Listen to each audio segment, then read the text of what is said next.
Niin kuin täällä näyttäisi tapana olemaan, että jaetaan parisuhteen eläviä. Miekin päätin vähän jakaa.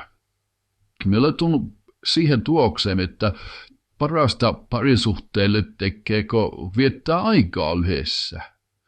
Mielellähän vielä sillä lailla, että ei tarvitse porista, niin sillä tulee vähemmän tinkaa. Television katsominen on hyvä, mutta pitää valita semmoinen ohjelma, ettei syyttä tule sitten se tinka. Nykyisin me ruukaa varoa, että meillä ei katsota yhdessä missikisoja, kun niiden aikaan se vaimo sanoo aina niin ilkeästi kaikki ulkonäöstä ja minusta kun ne kaikki työret on niin siihen. Sitä minun ei vain pitäisi mennä koskaan sanomaan näin. Itsenäisyyspäivän vastaanottoon kanssa semmoinen, mitä vähän pitäisi varoa, mutta kyllä mä aina se katsotaan, kun sen aikana arvostellaan aina kaikkien leningit.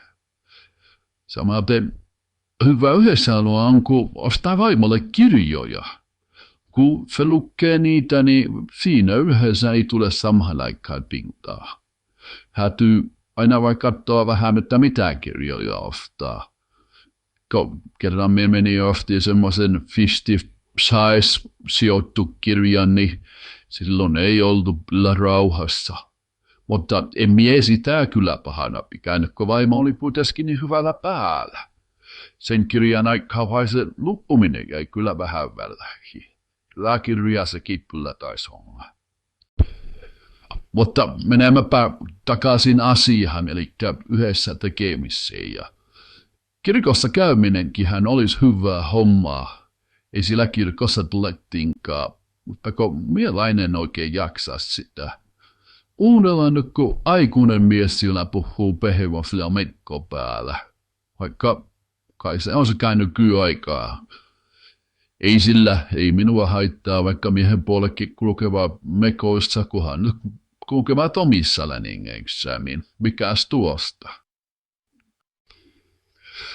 Teatteri on kanssa hyvää parisuhteelle. Ollaan yhdessä, mutta ei tingata.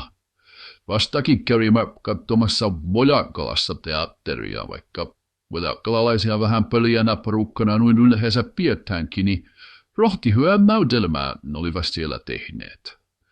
Borsoseura sen oli tehnyt, vaikka enemmän siinä minusta oli kyllä aikaisia ihmisiä kuin nuoria.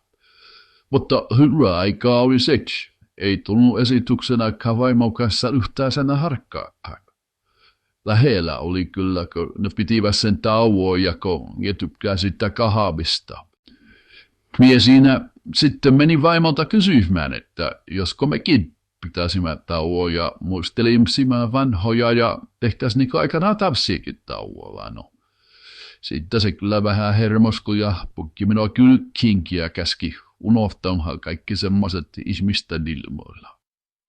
Taisimme muistaa ne tanssien tauot vähän eri lailla. Nämä porinat nyt taas karkasivat vähän aiheesta, mutta kaikista parasta parisuhteille onko eihän aina niin kuin vaimot sanoo. Sillaista tulee vähiten tinkaa ja tuhaa sitä on vaimoitten kanssa tingata aina siinä tuppakoiseksi jäämään.